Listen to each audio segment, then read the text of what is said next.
enormous. The whole thing's huge. So chocolatey. I like big fingers. Now see, he comes up to some white shit, I come up to that. I just got back from vacation. I was in Jamaica, and I love Jamaica. Jamaica is a wonderful country, but everybody there tried to sell me weed. Every person. And I wanted to know what about me makes them think that I'm low on weed. I have to say, I don't smoke weed anymore, officer. I don't see the need for it. I already think everything I say is funny. And I've got a body made by munchies.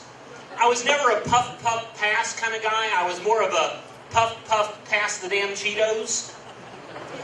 And I know it's very stereotypical to talk about Jamaicans and weed. There is nothing more stereotypical than that. But I believe in stereotypes. I think stereotypes exist for a reason.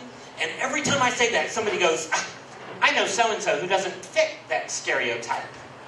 Of course you do. If you didn't, it wouldn't be called a stereotype. It would be called a fact. I'm sure somewhere there's an Asian woman who can drive and did not graduate in the top of her class. I'm sure somewhere there's a black man who can swim and understands hockey. I'm sure somewhere there's a Mexican who lives by himself and never carpools. I'm sure somewhere there's a Jew who pays retail. I'm sure somewhere there's a plumber who owns a belt and knows how to use it. I'm sure somewhere there's a police officer who prefers tea and salad. I'm sure somewhere there's a priest who prefers altar girls. And I'm sure somewhere there's a Chinaman who knows what to do during a fire drill. I always have to judge the age of my audience before I tell that one. Because kids these days don't know what a freaking Chinese fire drill is. It's where we all got out of the car and ran around like chickens with our heads cut off. You guys remember that? Yeah. A bunch of my buddies did it down here in Owasso one time. There was a cop across the road. Next thing we knew, whoop whoop, lights were on, we were getting pulled over. A buddy of mine, his dad was a cop. He said, let me talk. I'll get us out of this. Officer walked slowly up to the car, leaned down to the window and said, what do you think you are doing? He gave us all tickets, and I want to say that is racial profiling. Had we been a bunch of mathematicians, got out of the car and run around, he would have gone, somebody must have pulled a firearm. I am getting older, and I understand getting older. I turned 40 this year. Actually, I turned 41. Holy shit, I'm a year older. I turned 41 this year. I didn't expect to make it to 41. Had I known I was going to live this long, I might have done a few things different, like eat a salad, or take the stairs, or stay the fuck single. And I can tell I'm getting older because things irritate me that probably shouldn't. I hate Twitter. I hate Twitter with a passion. And it's the same reason I hate bumper stickers. Because some things need more than this much space to say. Pulled up behind a car the other day, bumper sticker said, try Jesus. All I could think was, tastes like chicken. Goes great with red wine. Or I pulled up behind a pickup truck on the way over here. Bumper sticker said, don't mess with Texas. That was my truck. Yeah. Well, then quit giving us people like George Bush. I can't help but mess with that.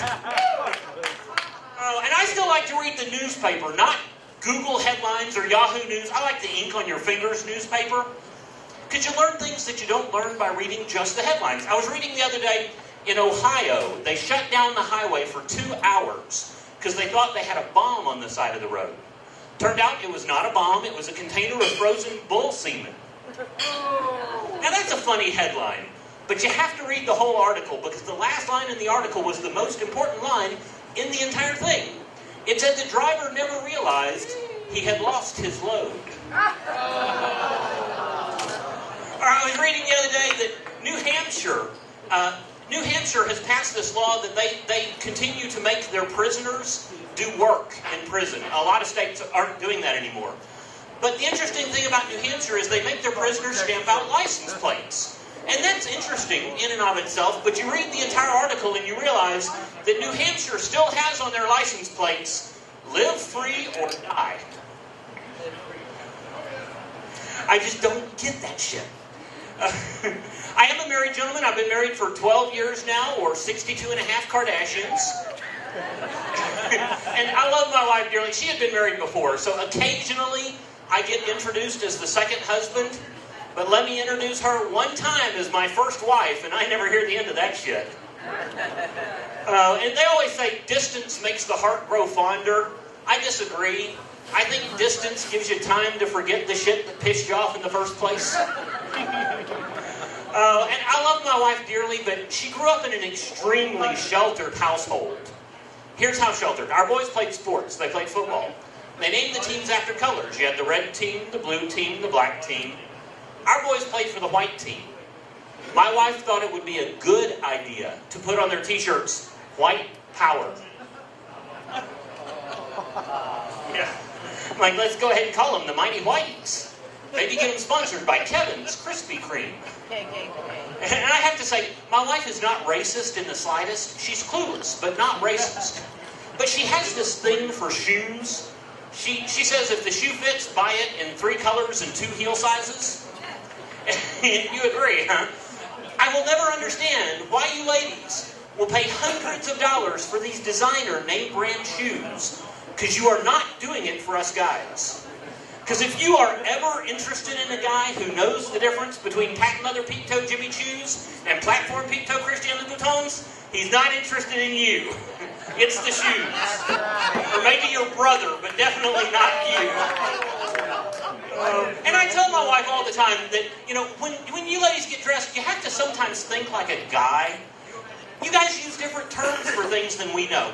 My wife sent me out to the garage the other day to grab the clutch out of her clutch out of the car, and it took me an hour to explain to her she drove an automatic.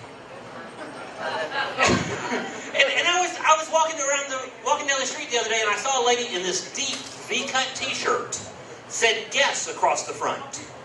I was not thinking of a designer name brand. I was thinking, you're almost 50 and those aren't at your waist. I'm going to guess silicone.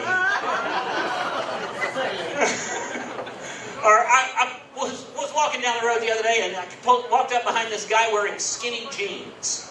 Now that's bad enough. But his skinny jeans said "Guess" across the ass end. I'm going to guess single. Or interested in the shoes, one or the other. I feel like I have to be honest with you guys. I picked a little bit on George Bush. I am a right-wing conservative comedian, which I know sounds a little bit like an oxymoron, but it's not. An oxymoron would be something more along the lines of an agnostic KKK member. What are they going to do, burn a question mark on your front lawn? And I don't understand agnostics. I can understand an atheist more than I can understand an agnostic. Our headliner tonight, she claims to be an atheist. Sheila Navy. She claims to be an atheist. But I don't believe her for a minute. Because last time I asked her for a little slap and tickle, she told me to go to hell. You guys have been great. If I can end on a serious note for just a moment here, I'd like to talk about internet porn. It's a scary thing when you have kids, all this internet porn. And they come up with this thing called Net Nanny that will scan the website and tell you if it's safe. The thing it confuses with porn is stand-up comedy. So apparently, fake laughter and fake orgasm sound a lot alike. So it's been great fucking with you guys. I'm C.R. Parsons. Have a good night.